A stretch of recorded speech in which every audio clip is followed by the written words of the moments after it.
আমের আচার কে না খেতে পছন্দ করে? আর এই আমগুলো যদি হয় আপনাদের গাছের ঝরে যাওয়া এই সময়ের অকালপক্কু আম, মানে যে অকালেই পেকে গিয়ে ঝরে যায়, আজকে সেই আম দিয়ে আচার বানিয়ে দেখাবো। এখানে প্রথমে আমি আমটাকে ছিলে ভালো করে কেটে ধুয়ে রোদ্দুরে দিয়েছিলাম। তারপর এখানে রোদ্দুরে জল ঝরানোর পরে একটু হলুদ দিয়ে সেটাকে 24 ঘন্টার জন্য রোদ্দুরে আবার দিয়েছিলাম শুকাতে।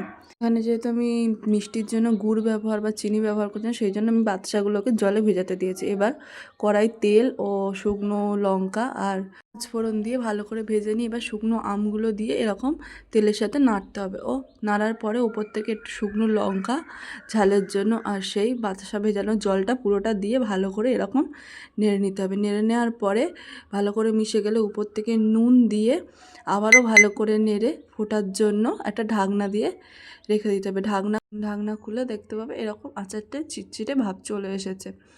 চিটচিটে ভাব চলে আসার পরে উপর থেকে একটা আগে থেকে ভেজে রাখা ভাজা মশলা দিয়েছিলাম, সেই ভাজা মশলাটা ছড়িয়ে দেবো। ভাজা মশলার ভেতর আছে গোটা জিরে, গোটা ধনে, শুকনো লঙ্কা, এলাচ, বড় এলাচ, ছোট এলাচ থাকবে, আর আছে কালো জিরে আর দারচিনি দিয়ে এটাকে ভালো করে কড়াইতে রোস্ট করে আর নামিয়ে গুঁড়িয়ে নিয়েছিলাম। তারপর ওখানে উপর থেকে তারপরে ভিনিগার দিয়ে ভালো করে আবারও একটু ফুটিয়ে নামিয়ে নিলেই রেডি আমের আচার। আর এই আমের আচার স্টোর করার জন্য এইগুলো কিন্তু বছরের পর বছর স্টোর থাকবে। এরকম সবার বাড়িতেই কাঁচের বয়াম আছে, এরকম দিয়ে প্রতিদিন রোদ্দুরে দিলে আমের আচার স্টোর হয়ে যাবে।